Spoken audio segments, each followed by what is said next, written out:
ओम। आप सभी को मेरी सादर नमस्ते और लाइव दर्शकों का भी स्वागत करता हूं, अभिनंदन करता हूं कि वो यूट्यूब के माध्यम से आर्य समाज सुशांत लोग से जुड़े हैं, इसलिए आपका भी बहुत बहुत आभार। मैं बात कर रहा था कि स्वामी जी अपनी गुजरात यात्रा पूरी करने के बाद फिर से मुंबई पधारे हैं और जनवरी 1875 में वो मुंबई पधारे। अप्रैल 1875 में क्या होता है, की स्थापना होती है जी। तो आज उसी के बारे में हम जानेंगे कि किन परिस्थितियों में और कैसे वहां पर आर्य समाज की स्थापना हुई।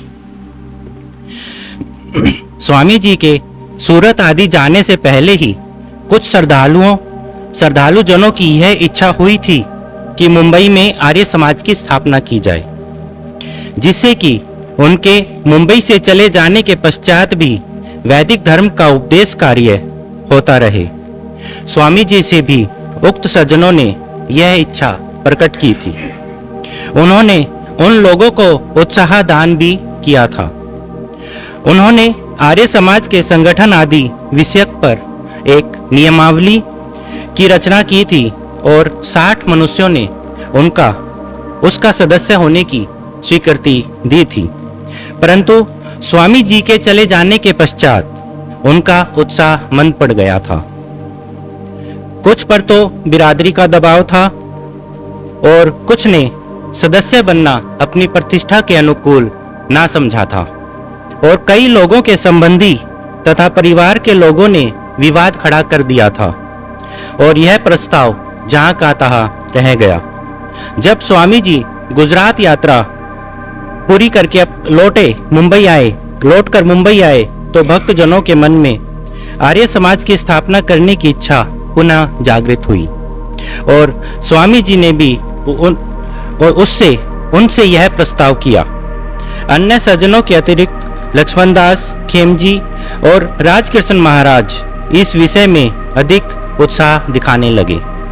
आर्य समाज की स्थापना करने का यत्न फरवरी में ही आरंभ हो गया था और 17 फरवरी तक 100 पुरुषों ने उसका सदस्य बनना स्वीकार कर लिया था। राजकृष्ण महाराज ने आर्य समाज के नियम बनाने की इच्छा प्रकट की तो स्वामी जी ने कहा कि नियम हम स्वयं बनाएंगे और एक नियमावली बना दी। राजकृष्ण महाराज ने कहा कि नियम में जीव ब्रह्मा के एक तत्व के सिद्धांत का समावेश होना चाहिए। ऐसा करने से हम अनेक लोगों को आर्य समाज की ओर आकर्षित कर सकेंगे। स्वामी जी ने इसके उत्तर में कहा कि मैं जो कहा वह उनके अनुरूप ही था। उन्होंने कहा कि मैं आर्य समाज को असत्य पर कदापि स्थापित नहीं करूंगा। इस पर राजकृष्ण महाराज इतने चिढ़े कि भावी सदस्यों की जो तालिका वे बनाकर लाए थे उसे लेकर स्वामी जी के पास से चले गए। स्वामी जी का विरोध करने लगे और स्वामी जी के पास आना जाना छोड़ दिया। स्वामी जी जब मुंबई पधारे थे तो राजकृष्ण महाराज ने अन्य सज्जनों के योग से उनके स्वागत और निवास का प्रबंध किया था।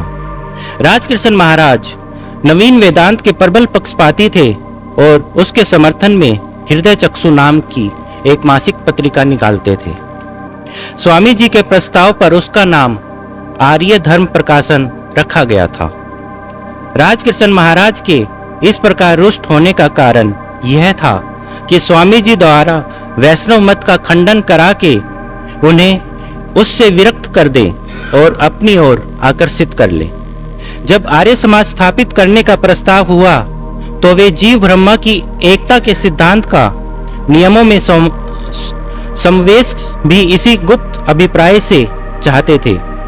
उनकी इच्छा थी कि स्वामी जी के प्रभाव और उद्योग से आर्य समाज स्थापित होने पर जब स्वामी जी मुंबई से चले जाएंगे तो वे आर्य समाज को अपने अधिकार में लेकर उस पर अपना आधिपत्य स्थापित कर लेंगे।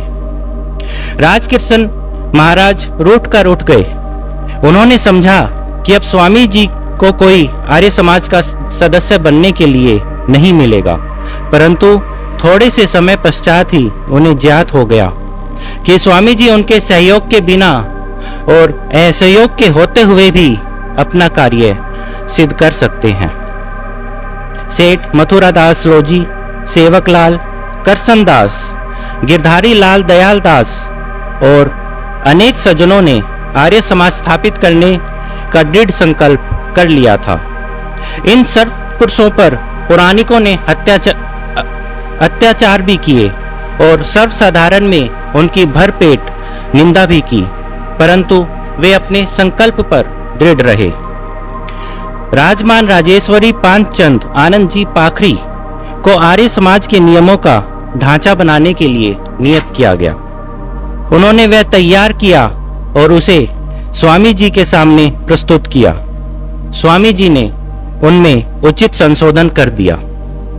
चैत्र शुक्ल 5 शनिवार संवत 1932 एवं 10 अप्रैल 1875 एवं 3 राउल अव्वल सन 1292 हिजरी एवं साके सालीवाहन 1795 एवं फसली सन 1283 एवं खुर्दार्द सन 1284 पारसी को गिरगाम रोड में प्रार्थना समाज के मंदिर के निकट डॉक्टर मानक चंद जी की बागवाड़ी में सायकाल के 5 बजे एक सभा की गई, जिसमें आर्य समाज स्थापित किया गया और निम्नलिखित नियम स्वीकार किए गए।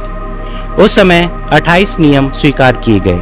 उनमें से कुछ नियम मैं आज आप सभी को सुनाऊंगा और शेष अगले सप्ताह। आर्य समाज के नियम। पहला नियम, आर्य समाज का सब मनुष्यों के हितार्थ होना आवश्यक है। दूसरा, इस समाज में मुख्य स्वतः प्रमाण वेदों को ही माना जाएगा। साक्षी के लिए, वेदों के ज्ञान के लिए तथा आर्य इतिहास के लिए सतपथ आदि 4 ब्राह्मण, 6 वेदांग, 4 उपवेद, 6 दर्शन, 1227 वेदों की शाखा, वेद व्याख्यान, आर्य सनातन, संस्कृत ग्रंथों को भी वेदानुकूल होने के लिए गौण माना जाएगा। तीसरा, इस समाज में प्रतिदेश के मध्य एक प्रधान समाज होगा और अन्य समाज शाखा व प्रशाखा होंगे। चौथा, अन्य सब समाजों की व्यवस्था प्रधान समाज के अनुकूल होगी।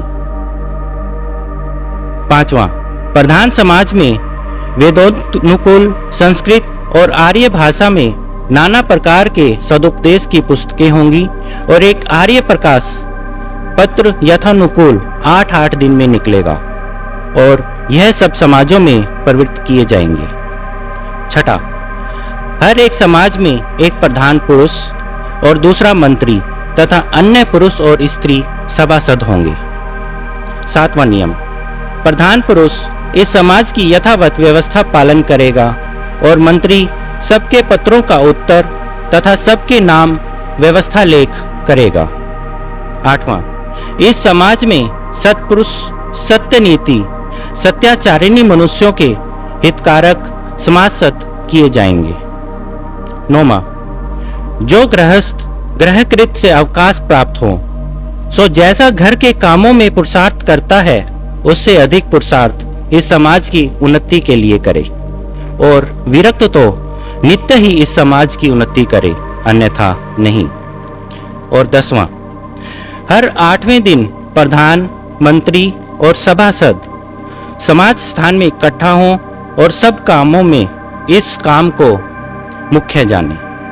बाकी के नियम अगले सप्ताह। आज के लिए इतना ही। आप सभी का धन्यवाद।